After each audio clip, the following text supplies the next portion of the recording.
Good evening, everyone, and welcome to the show. Thanks for joining us, whether you're watching live or catching the replay later.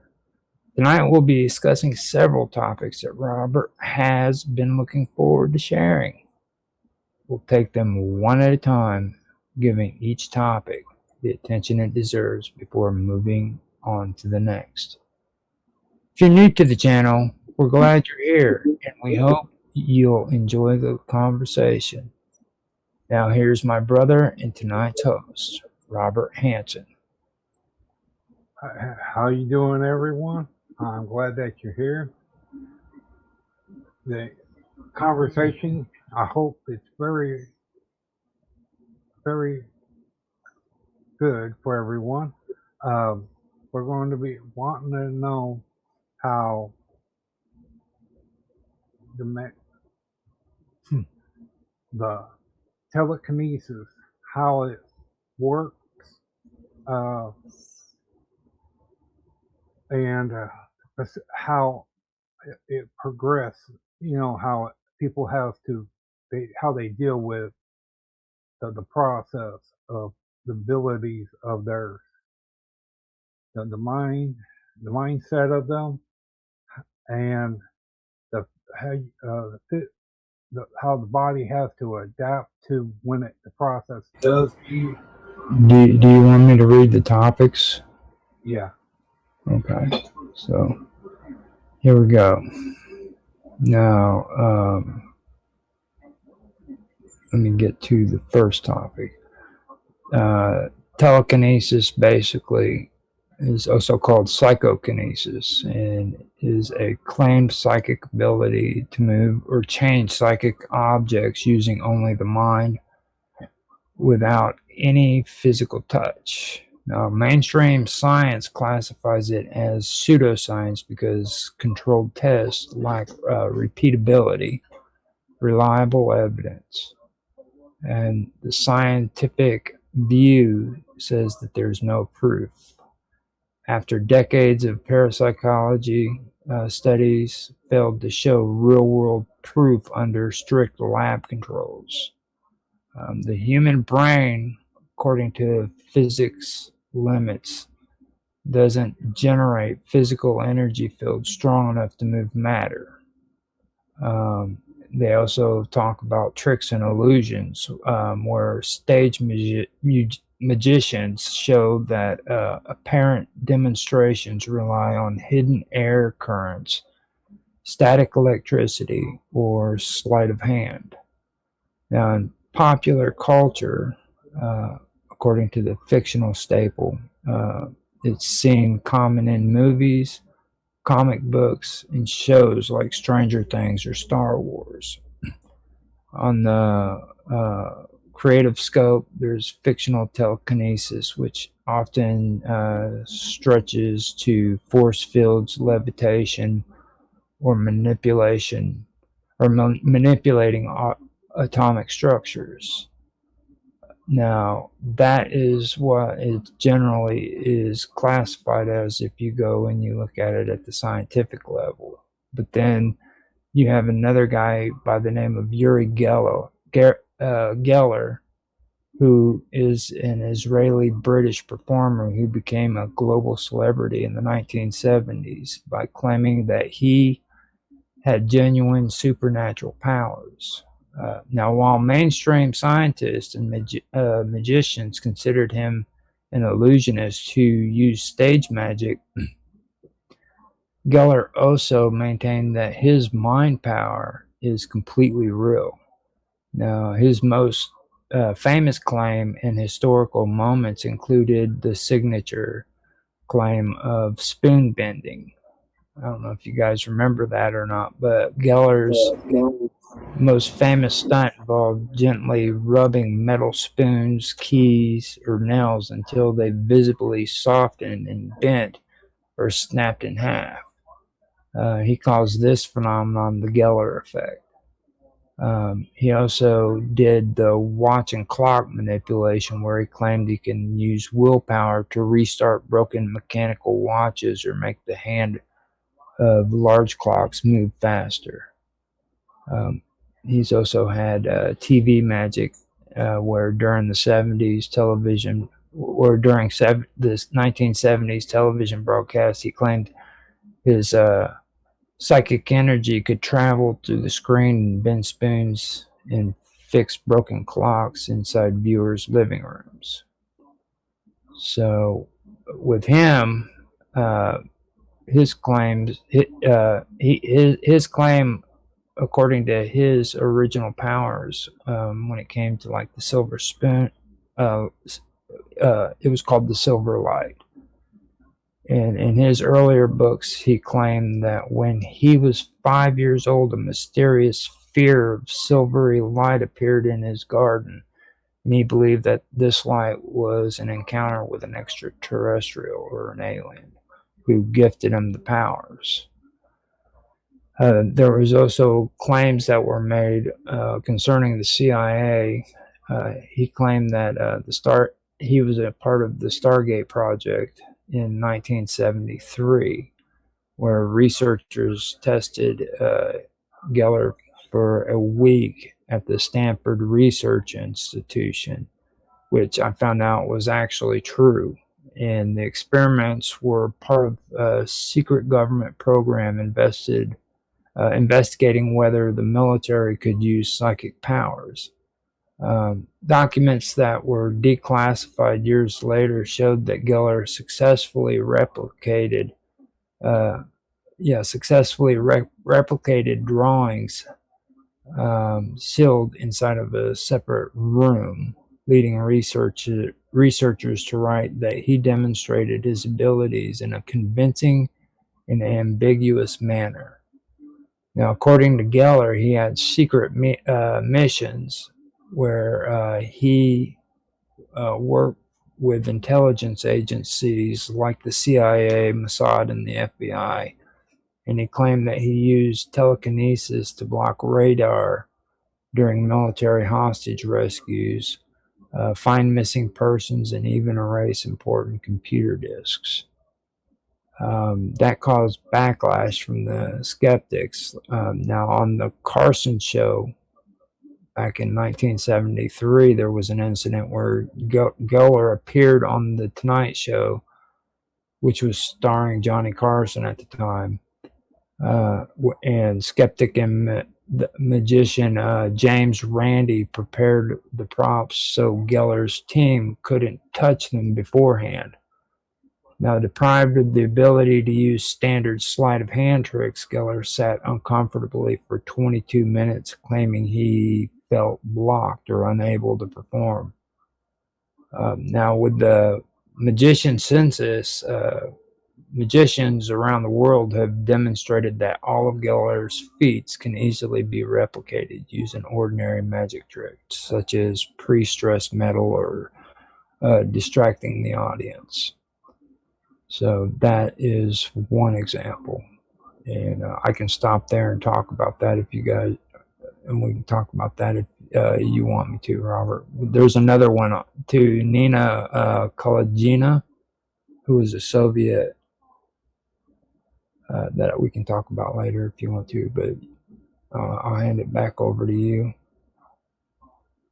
Well, that sounds pretty fascinating, but and for what I've understand about other other things, like everyone supposed to have um like a field, okay, and from what I've understood, that if you have an ability to manipulate the field around objects and minerals and all that, you can more or less, and it's like focus your mind into into a field to manipulate that other field. Oh, and with electric or molecules, because they have said that if you make molecules do dance and all that, you can control the whatever the, the material. And like like the periodic table. It works like with that. And if people can understand that, plus if got you understand that you can use however you want to manipulate and control the devices or the minerals in in metals or anything else. What do you think? I'm done.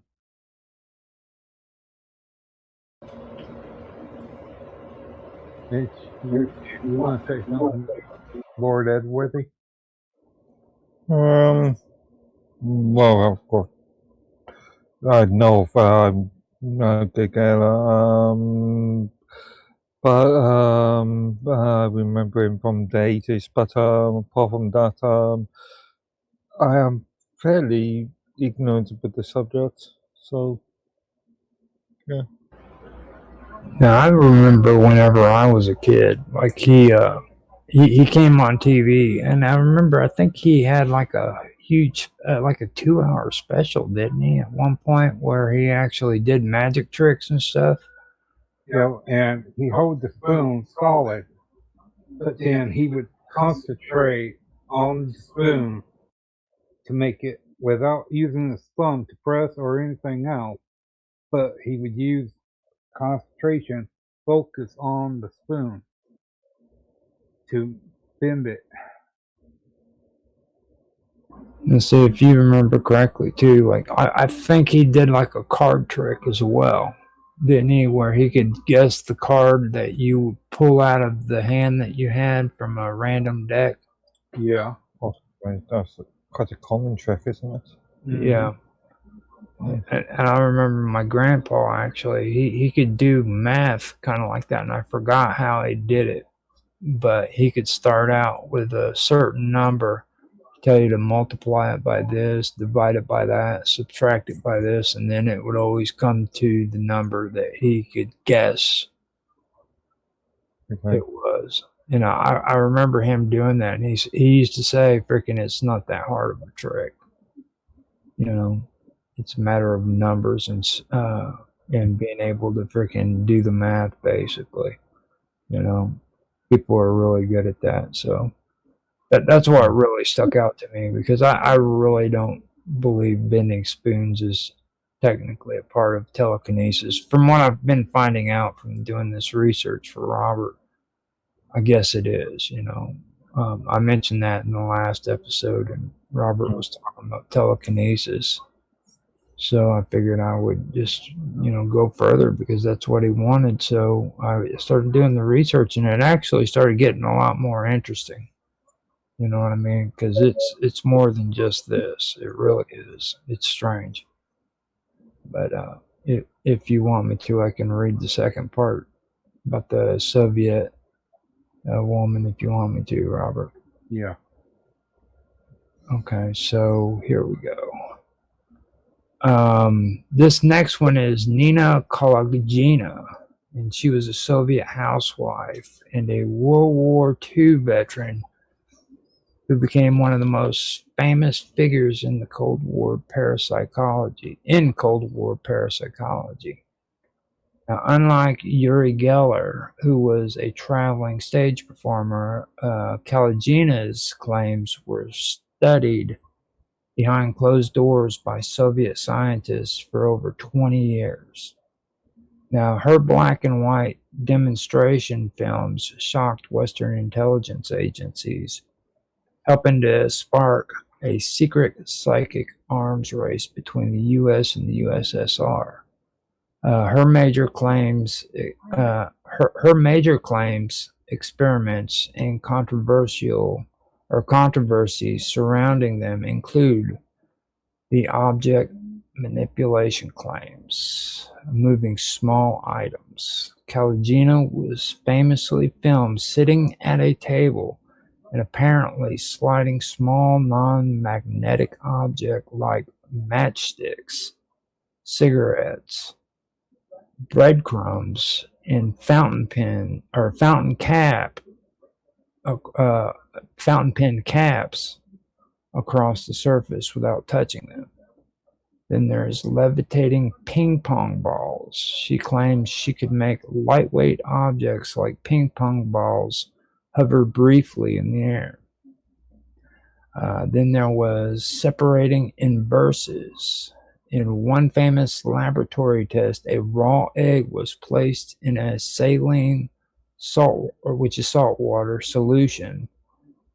Using only her mind, she claimed to separate the egg yolk from the egg white and move them to opposite sides of the container. After that, there was the compass spin, which she frequently demonstrated her abilities by making the magnetic needle of the compass spin rapidly in circles just by holding her hands near it. Then there was the frog heart experiment, where on March the 10th, 1970, Kalagina performed her most famous and controversial experiment in a military research lab. Now, the setup is that the scientists removed a living frog's heart and placed it in a solution to keep it pumping, hooked to a machine to monitor its beat. Now, the claim was that after concentrating intensely for several minutes, Kalagina reportedly caused the frog's heart to beat faster, then slower, and then finally stopped the heart completely using only her thoughts. After that, they did a human test where she then tried the same thing on a skeptical human doctor in the room. Now, the experiment was quickly halted when the doctor's heart rate spiked to a dangerous level. Now, in the physical cost of her powers, according to the Soviet researchers and their claims, they claim that Kalagina was not using magic, but rather emitting a real measurable electromagnetic field from her body. They noted that her demonstrations took a massive physical toll on her.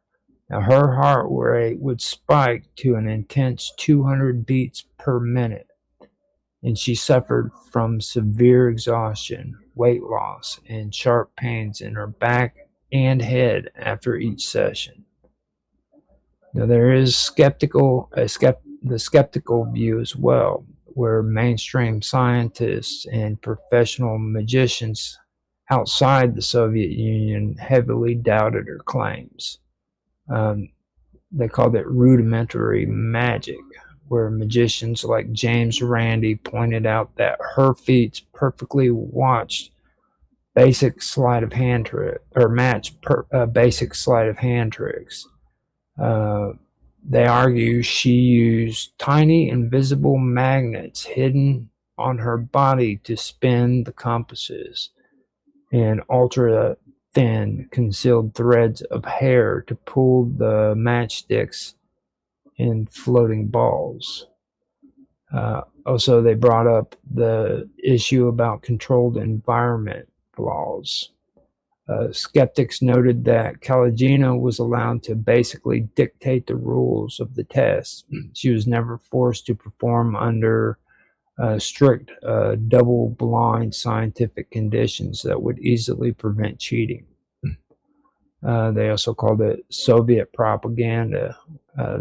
A lot of historians did. They believed that the Soviet government exaggerated or faked her abilities to trick the United States into wasting money on its own psychic programs. Now, there is the science of the trick. Static electricity happens when certain materials rub together, causing tiny invisible particles called electrons to jump from one object to another. Now, this builds up an electrical charge on an object, just like magnets. Objects with opposite charge pull toward each other, and each object with the same charge pushes each other away. Now, because this force travels through the air, it looks exactly like invisible mind power. Now, how how it mimics telekinesis in real life, there are a few classic psychic stunts that rely entirely on static electricity, and that would be the spinning foil umbrella or the psi wheel. It's a classic beginner telekinesis exercise, and it involves balancing a folding piece of aluminum foil or paper on top of a needle. Now, when you place your hand near it, it spins. People think it's mind power, but your body heat creates tiny rising air currents, and your skin naturally holds a static charge that pulls the light foil towards your fingers. And now, after that, you have what they call the rolling soda can. An illusionist can make an empty aluminum soda can roll across a flat table without touching it. They do this by secretly rubbing an object like a plastic pen or a comb or even their clothing to build up a heavy static charge, then holding it just close enough to pull the can forward. Now, after that, there's the moving matchsticks or paper. Now, just like Nina Kalagina's famous matchstick demonstration, a static charge built up in a person's hand or clothing can easily cause lightweight objects to slide, twist, or flip over a smooth table. Now, the reason why it fools people is because static electricity is a perfect cover or fake telekinesis because it is completely silent and invisible. Now, if a performer rubs their hands on their pants or a silk skirt before a demonstration, they can easily charge their body enough to pull or repel light objects. Now, when the audience sees the object move without being touched, they assume the force is coming from the person's brain instead of their skin. So, after that, we can go into the brain computer interface, but I think that's where we need to stop, and I need to hand it over to you. What do you think, Robert? Well, okay, everyone's saying this, but what about like your body's like the electric eel. You can create your body can adapt to certain situations that you train your mind and you train your body for certain ability, and like because it's been shown that people do have certain unknown abilities that files people just can't explain. Okay, and you can. What about like the body has its own hum to itself, where you can't hear it, but you can vibrate objects to where you want, however you would want them, just by by not touching it, but pointing like a direction from your fingers. Okay, because you're using um, certain sounds below human hearing. Your body, as they say, like AAAS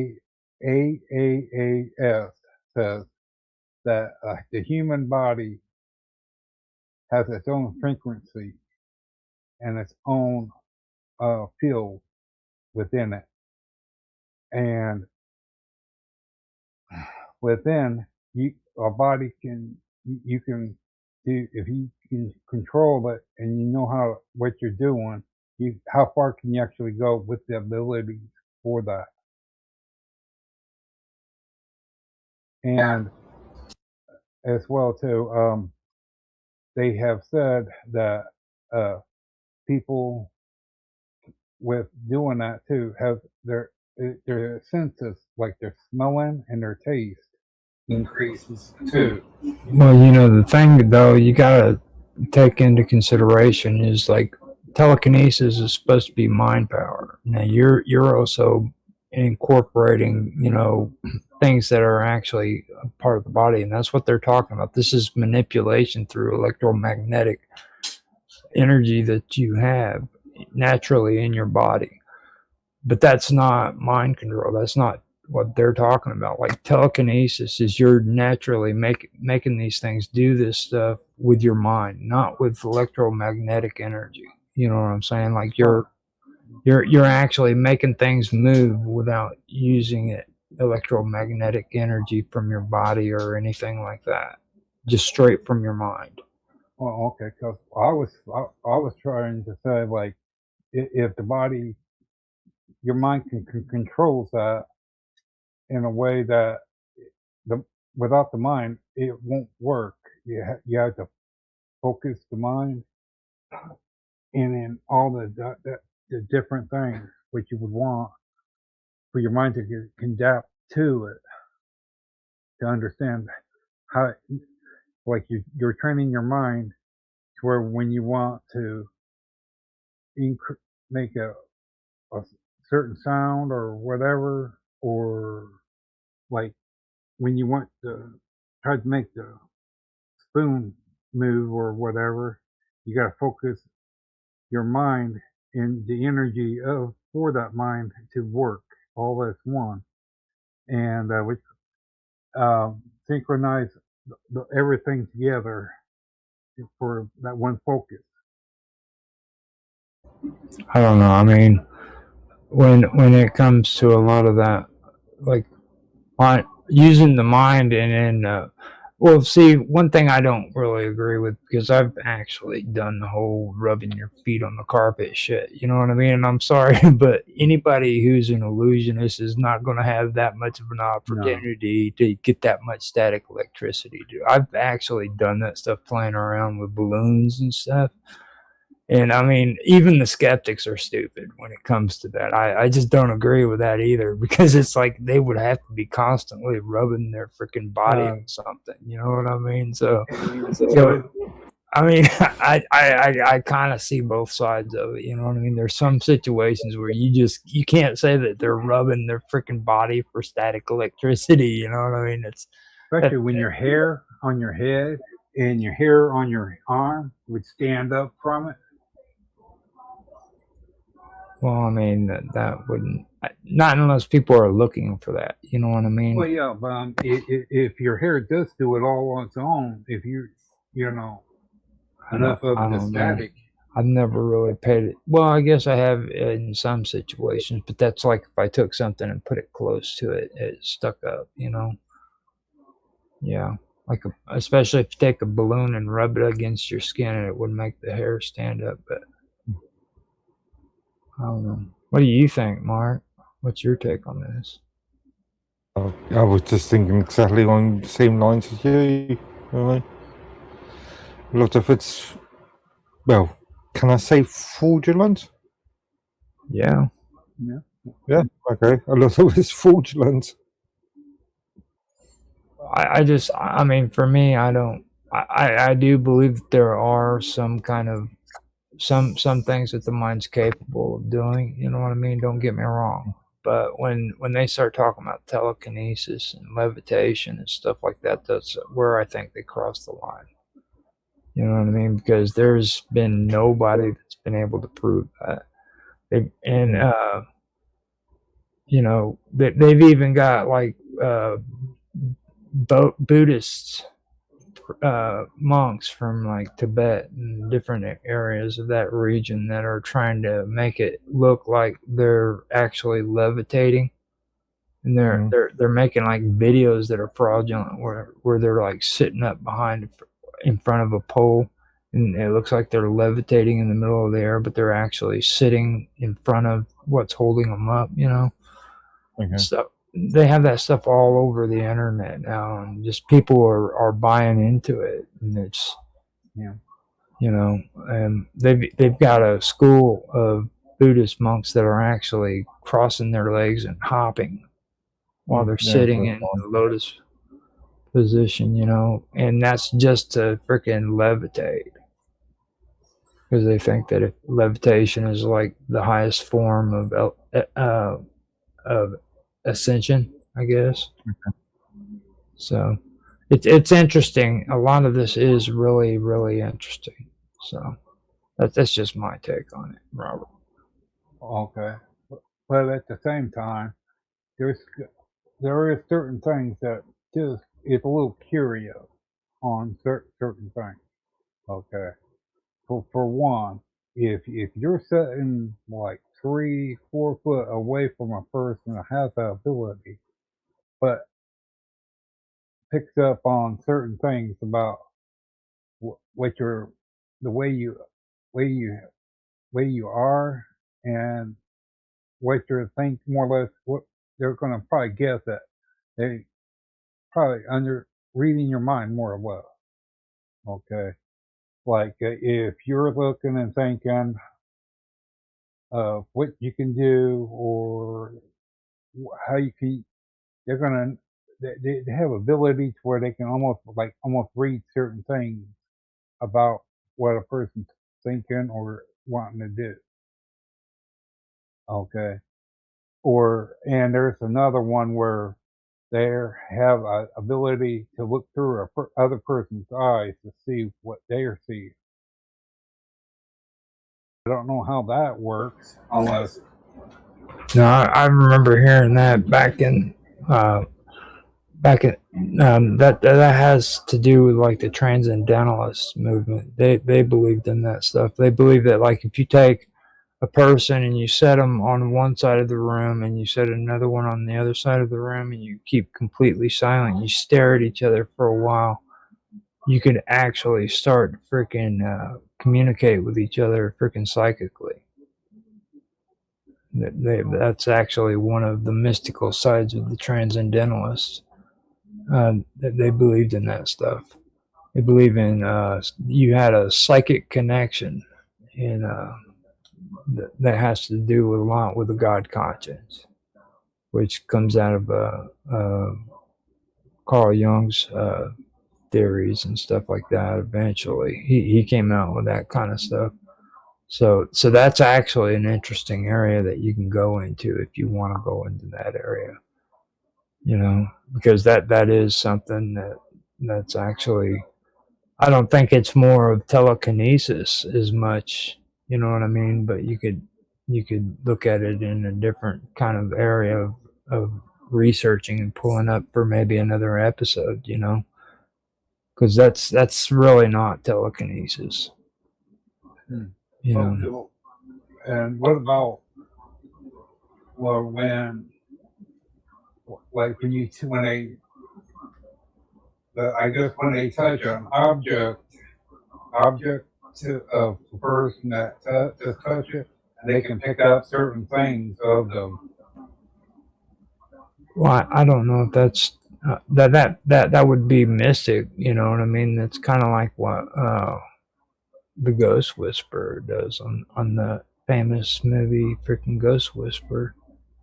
But I mean, and then Haunted Relics. I know what's his name, the guy that was um, what were they called? They're the ones that did the Amityville Horror, the husband and wife.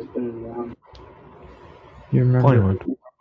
I forgot their names. They're the husband and wife. They're the ones that freaking went to Amityville, and then they did freaking. Oh my God, I should know this crap. I'm having a brain fart. I'll get that. They went out and they went out and. Or their nephew, actually, he's the one that's running the museum. He believes that they have haunted artifacts where spirits are still inside of artifacts and stuff. So, like, you could have something sitting up on your fireplace that could be possessed by a demon or a monster. Or You have to do a search on the names. I forgot. Yeah, I can do it real quick. Just talk real quick and give your point of view, and I'll do a quick search while you're doing that. All right. Sorry, say that again. I said I'll do a quick search real quick and get their names and stuff, and that way, if you guys want to talk about it, I'll do a quick search and grab their names. And I found, and I know what you guys talk about. There's one they say is the hauntedest thing there in the museum. Regular Ann and Andy doll. They has put it into a glass container, and they have a camera within that area, but at times the doll supposedly have an ability to move its head or arm within in that glass case. Okay. And anyone that touches it or whatever, bad luck seems to have fall upon them. Ed and Lorraine Warren. Sorry, that was what it was. She doesn't mean anything to me.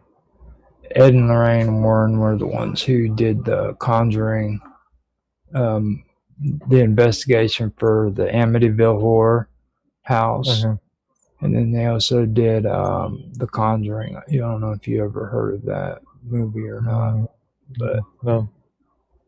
but it was supposed to be Kathy and George Lutz who moved into the Amityville house, and they made a movie out of it. So that. Oh, go ahead. Yeah, I was just concerned. I know the film, seen the film many times, but yeah, not the background to the film or the background. Yeah.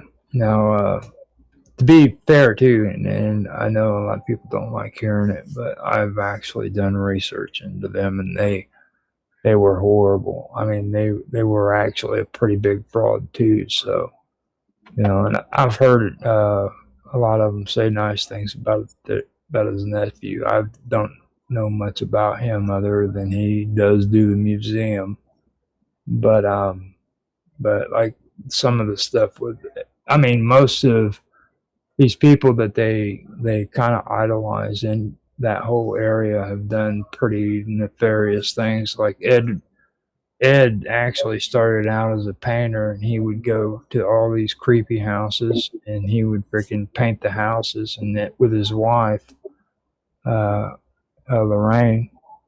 And then he got an idea that he could go knock on the door and tell him that freaking he's getting a bad sense from it because he has like this spiritual connection to things. So he'd go in and he would freaking tell him that it was haunted. And at the time that he started doing this, freaking Lorena didn't have any psychic abilities whatsoever. But as time went by, she eventually developed psychic abilities too, like her husband. You see? So now they're going around, they're telling people that these houses are haunted, and it just started going from there. But that's how they actually started, and it was all just a gimmick. I mean, well, if it's true about that story about that land, the story of the land where the house was built on. Yeah, The Conjuring. Now that is interesting because I actually, you talking about on the Amityville? Yeah, where how it all began. Satan birthed Shane on the land. Yeah, I found out that none of that was just Hollywood. They put that in there to give it, a little bit of flash. The most mysterious thing about that whole thing was not the Lutz family. It was the boy who murdered his family before they moved in, okay? like in the second or in the second or the third movie, whichever one that told that story, they made it out like it was a stormy night and he came in with the gun, okay, and that was the reason why they couldn't hear the gunshots. But weather reports for that night said that it wasn't a freaking rainy night at all. Okay, so this guy turns around, he goes from room to room, and he freaking shoots everybody in his family with their freaking them laying on their stomachs, face down, and not one of them heard freaking gunshots and woke up from it. Okay, and when they did a freaking autopsy on them, they found out that none of them had any kind of drugs put in them, so they weren't drugged before they went to sleep. So something happened during that time period where he could go from room to room and shoot everybody in his family without any of them waking up to know what was happening. Oh, wait a minute. Wasn't there one part about, I think it was his little brother was in the bathroom or the kitchen? Yeah, Doing something? that was later on. They said Oh, okay. they said they seen that they had a photo of him standing in the hallway as a spirit, which that's kind of creepy. We got to be careful because stuff like this makes Mark Edworthy scared. So he gets Yeah, kind of yeah. nervous. Well, nightmares tonight. Thanks to you. Yeah. So, Sorry about that, Mark. But I mean, if you want, I can get back to the topic. I do have more on that. Let me get back on here and get back on track. Robert got me distracted. We were talking about the Amityville horror. I'm not doing my job. I'm sorry, Robert.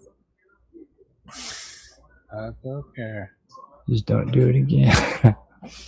Okay, so you had me do the research on this, and I started finding out that a lot of what this is actually taps into what I've been doing research on, okay? And it's not in the way that you're thinking of. Now, it's like I told you, like there's brain power and then there's manipulating things that are inside of your body like electromagnetic energy, okay, which are two separate things. So even though they failed at telekinesis with their research, they actually developed a lot of things from the research they did that didn't have to necessarily do with telekinesis. And it has to do with what they call BCIs. Okay. Now, Mark, have you ever heard of a BCI? don't you break down the abbreviation? Okay. Now, what it basically is, it's every time you think, your brain cells send tiny electrical signals to each other. Okay, and those are reading brain waves basically, and that's what it does. It reads brain waves. Now, scientists use sensors called electrodes to listen to these electrical signals. And that's how they catch these signals. Now, then once they read them and they catch them, they decode the message, and that's where these sensors send like the signal to a computer, where specialized software figures out what your brain is trying to do. Okay. Now, after they've read it, they caught it, and then they decoded it, then there's where the computer has to take action, and it sends a command to a machine like a robotic arm or a motorized wheelchair to make it move. Now, there are two types of BCIs. There's outside of the head, which is non-invasive, and you wear a cap that's covered in sensors, and they sit on your hair. Okay, now it's safe and it's easy, but the signals are a bit blurry because your skull blocks the sound. All right. Now after that, you have the invasive kind, which is inside the head, and that's where doctors place like this tiny computer chip directly into your brain through surgery. And this gives a crystal clear signal, but it requires a medical operation to do it. Okay. Now, Where is this legal? Because I've never heard of such an operation, at least in Europe. they're called brain-computer interfaces. Yeah, but where is this legal? Where is this regulated? Well, we do have companies that are involved in it that I can name off to you. So if you want to hear, Yeah, what countries are participating in this? probably in the UK too. They really enjoy cutting edge Not technology. not that I've heard of, at least. Well, there's quite a few because I brought up a few computer companies that's doing the same thing. Where Yeah, but that requires all sort of medical regulation, Well- legislation to be set down. So, which countries? Okay, so let me finish with this and I can look that up for you. So, Yeah. now several cutting edge companies are building brain computer interfaces, and they're divided on how they capture brain signals, either by going inside the skull with surgery or sitting safely outside the skull. Now, inside the skull, invasive and surgical, these companies build devices that require surgery but offer the sharpest, most accurate control over machines. And that brings us to Neuralink and how it works. Now, that was founded by Elon Musk, who uses a custom made surgical robot to insert ultra thin threads directly into brain tissues. Now, the latest progress that's been having is they have successfully implanted chips into human patients, allowing paralyzed individuals to control computer cursors, browse the web, play video games, and even drive a motorized wheelchair with their minds. Yes, this is the public information. Yes. Mm-hmm.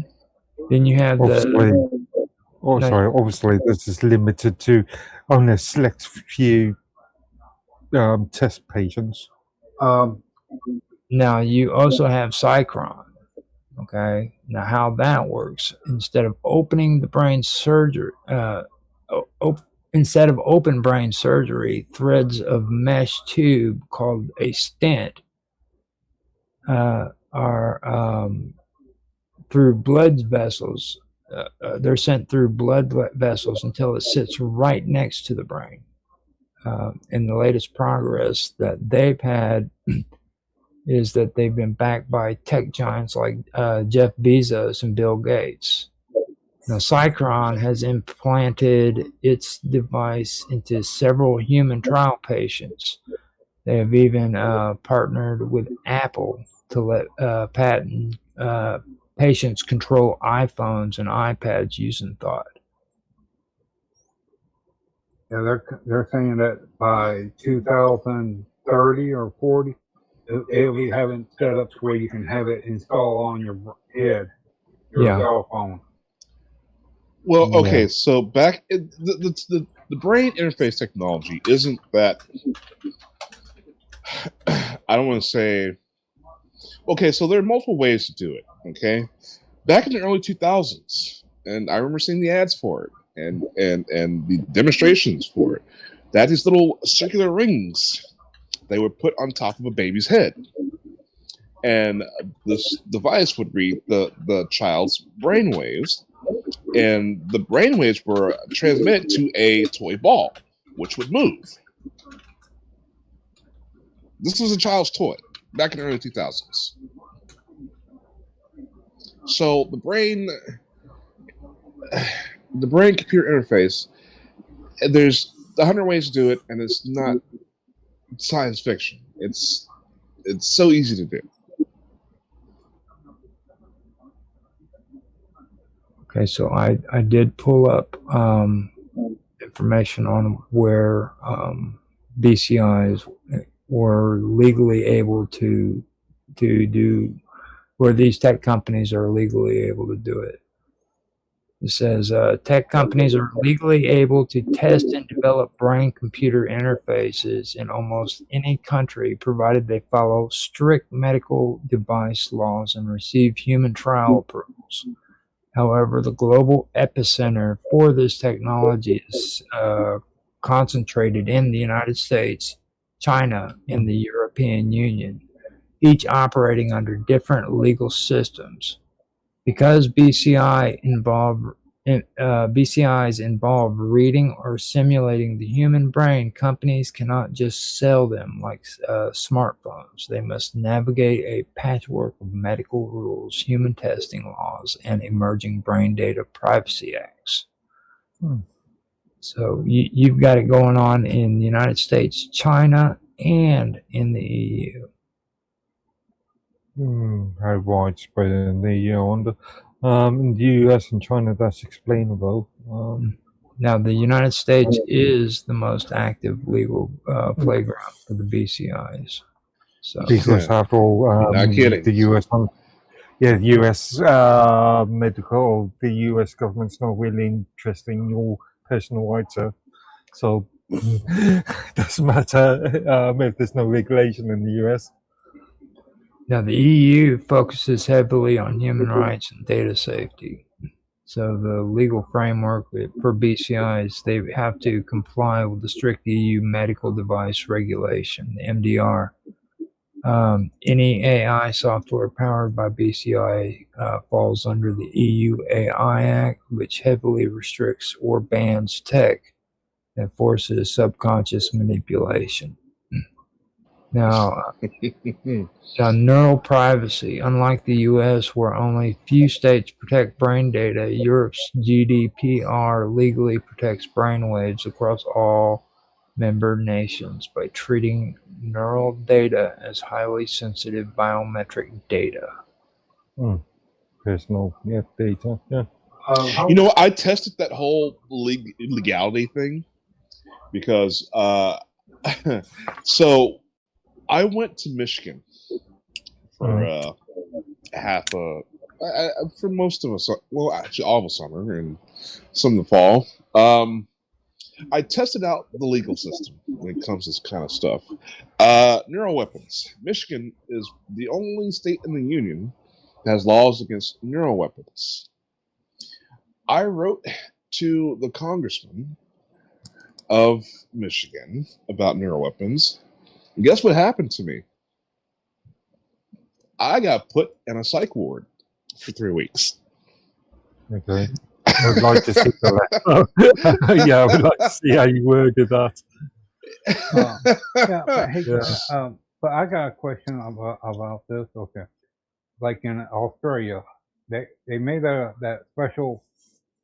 They take DNA and they form it into brain. Okay, now how does that work with that there? Because if you train the brain, yeah, I do have two more companies too that I can throw in here. There's Paradromics, and how they work is they use a tiny chip packed with thousands of microscopic needles to listen to brain cells. Now, they've recently received FDA approval for human trials, focusing heavily on helping people who cannot speak translate their thoughts. No, wait, let me start that over. Focusing heavily on helping people who cannot speak, translating their thoughts directly into their synthetic speech. That would most likely be what what's his name was doing, the one that was the scientist who just passed away. He's the one that came up with the black holes theory.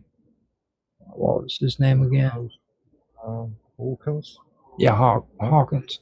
Did he actually do anything? I don't. That's Einstein. well, he had that voice thing. I don't know if he did that. Yeah, I don't think he was actually active in that sort of field of science. No, he was. I think so. No. Hawkins was. Okay. You ever heard of Hawkins radiation? Okay, so it's a study. So a black hole is thought to destroy not just matter, but all information. And so they're trying to come up with equations to prove that, because there's two sides of the physics. One side says information cannot be destroyed. The other side says it can be. So theoretically, when matter goes to a black hole, it's not only destroying matter, but it's stripping the matter of its information. So the thing is, they found that black holes radiate an energy. There's not 100% of everything that goes in stays in. And Hawking's was the one who came up with that discovery, which is why they call it Hawking's radiation. Okay. So yes, that was definitely his field, for sure. Yeah, but what's that got to do with the more cybernetic sort of points? I'm not saying it does, but you just said it had nothing to do with that field. No, yeah, that's what I was looking at. Sort of medical. Yeah, we were. Now, this is where we get into the good stuff. We get into BlackRock. Okay, BlackRock Neurotech is another one that does their research into this, which is good too. Now, how it works is this. Well, first of all, this is the grandfather of the industry. Okay, just so everybody knows. When I say Cortical Labs or CL1, this is straight up BlackRock. And this is where what you're talking about here today, Robert, is actually connecting with what I'm talking about when I do my series on the cosmic weave and stuff. It's now BlackRock is actually the grandfather of the industry. They've been providing implantable brain chips to scientists and medical researchers for decades. Okay, and they're supposed to be helping paralyzed individuals move physical robot arms in lab settings and stuff. And then outside of the skull, the non-invasive and wearable, all of these companies make devices that you can take off and on, like regular. I don't get that. I don't get that. I do not get that. If these devices have been around for decades now, where are they on the commercial market? And if they are medical aid, I think I'm gonna have to try to nip this in the bud again, because like I've showed you the website once before. Yeah, you've only showed me sale. You can literally buy the program on the internet, dude. Oh yeah, they have a device you put on your head. I mean, all you gotta do is you can type with your brain on the keyboard. It had that in the early 2000s as well. No, I mean, literally, a freaking medical organization can get freaking the program for wetware. If a medical organization is releasing a product, I don't understand why you deny the fact that this stuff exists. Like I'm asking you where's the product. Let me go get the link for you again. You're asking why is it not widely available? That's what you're saying. Yeah. Why is it not widely available? It is widely available. It is widely available. They're selling it on the internet. Show me a list of different products. I'm gonna go get you the link right now. Please. It's probably because it's expensive.